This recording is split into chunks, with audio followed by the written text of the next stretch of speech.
Hey, it's Sweet Truckin' here, and today's video I want to talk a little bit about sugar fasting on pure sugar compared to starches and protein, and I also want to talk a little bit about how I find sustainability of this after losing weight, keeping it off, and just basically being able to enjoy life after the fact.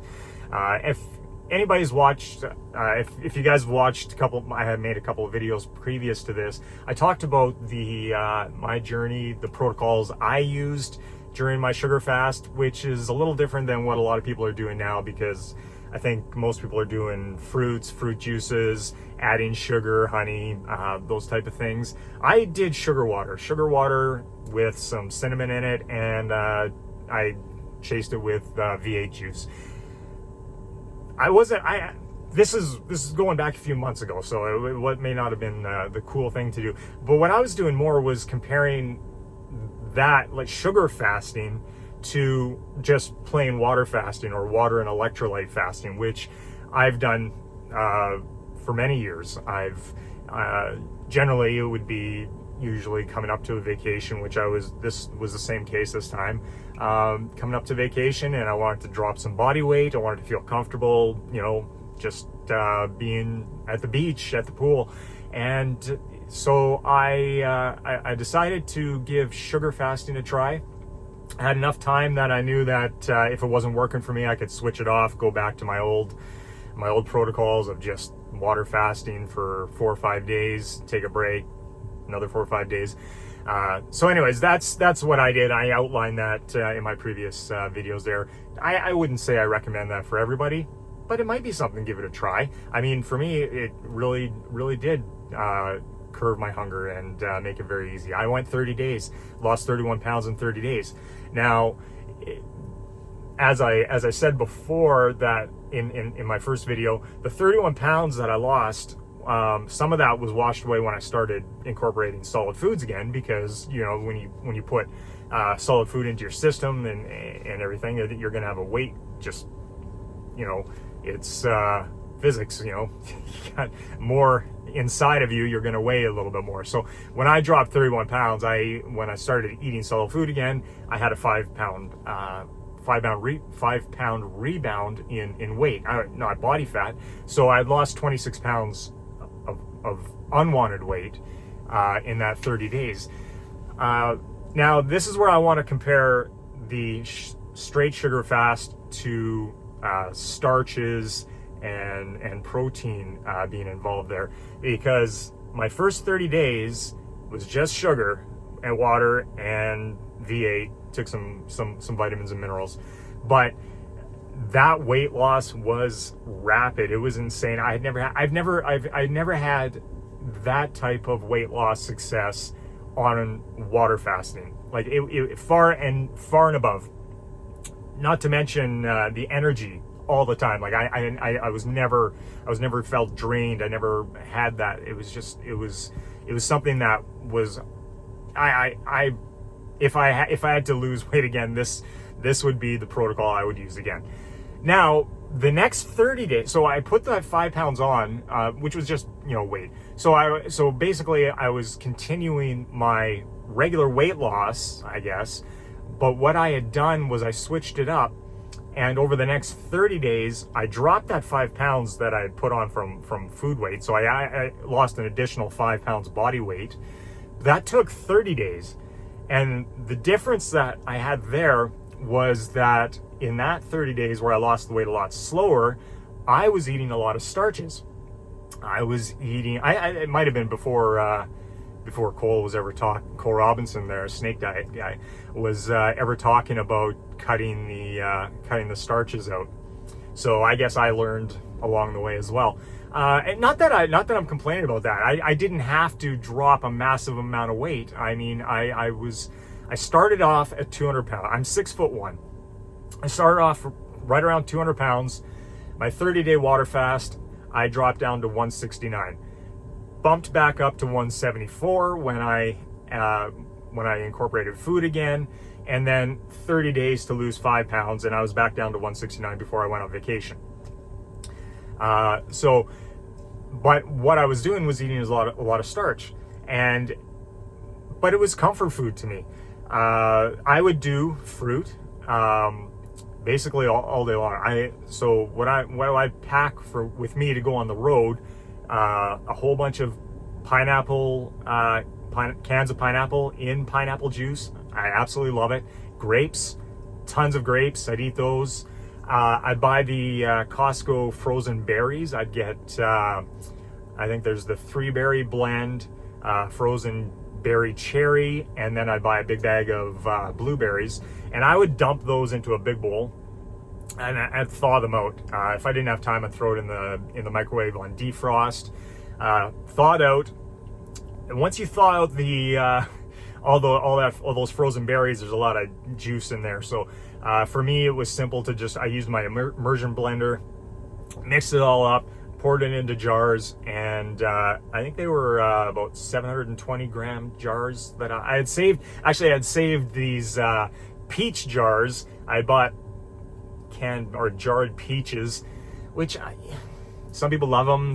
They're not my jam. I'm not a big fan, but I saved the jars because they come in very handy, and I'd fill those with the blended berries, bring them along on the road. So I'd have my frozen berries, my grapes, my pineapple, and I would do that three squares on the road.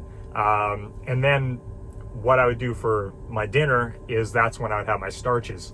My starches, because I was looking to add a little more protein than just, potatoes or rice, and I was trying to keep my fat real low, so I still wasn't eating a lot of meat during the week. So basically, it was I'd make myself a vegan chili, I guess. I'll tell you exactly what was in there. I would have a can of lentils. I'd open up a can of black beans. I'd open up a can of red kidney beans, white kidney beans, and a can of chickpeas.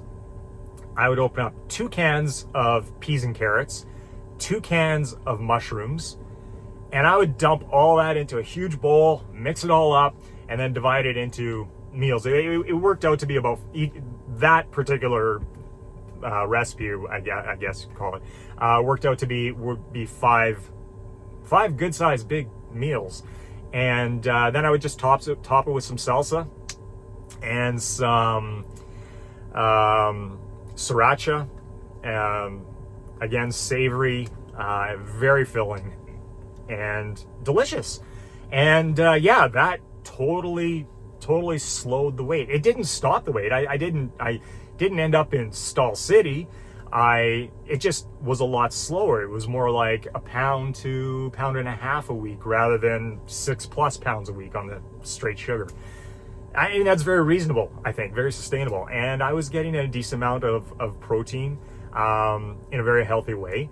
And then I would incorporate on when I was off the road at home, I'd eat very low whitefish, haddock, cod, shrimp, scallops. I would have those with as a big, and I kind of really top up my protein, I think, on those days off while I was off the road and at home. So that's basically what I did. Was I sugar fasted 31 pounds, added starch and starch and protein, and then lost 5 pounds very slowly. That's my experience with it. And now for sustainability of it, what I find is basically what I did during the slow weight loss is what I continue to do. I eat my pineapple, my grapes, my berries. Those are just very easy to bring along with me on the road.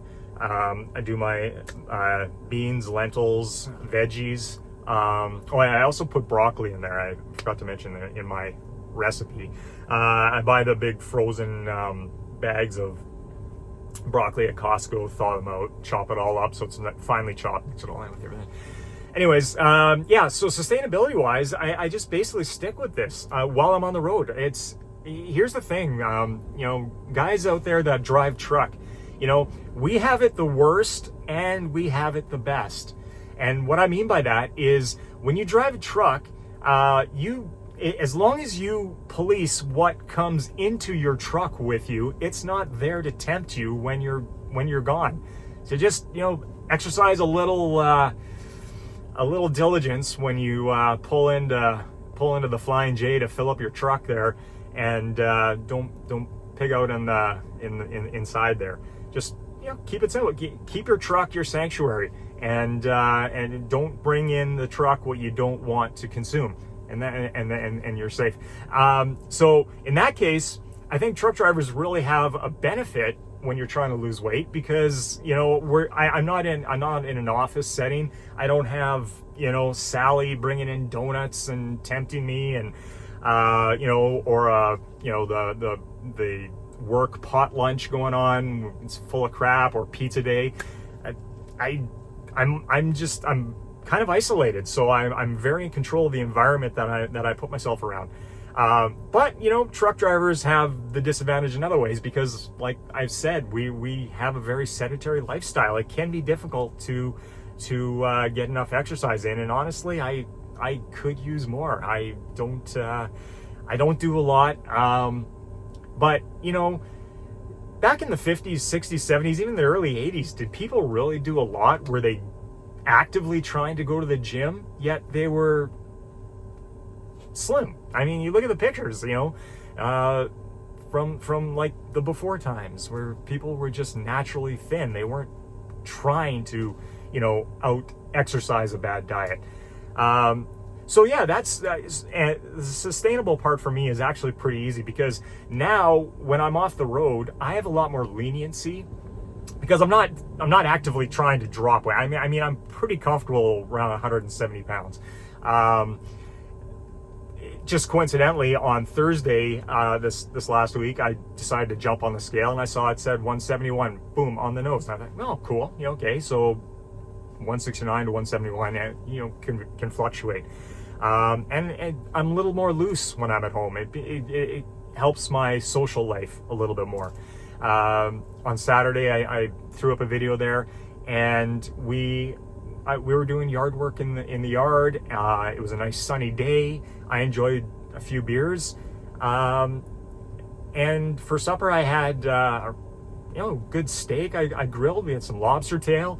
Had some Brussels sprouts and potatoes. Like big roaster of potatoes with olive oil, with spices. It was great. And then I was like, okay, well, let's see what Sunday brings come Sunday morning. I jumped on the scale, 170.6. I was down, and I did a sugar day Sunday. So now I'm back out on the road, and it's sustainable for me, and I hope other people can kind of try that out. Well, I hope that was of any value. If you have any more questions, leave them in the comments there. Yeah, see you guys another time.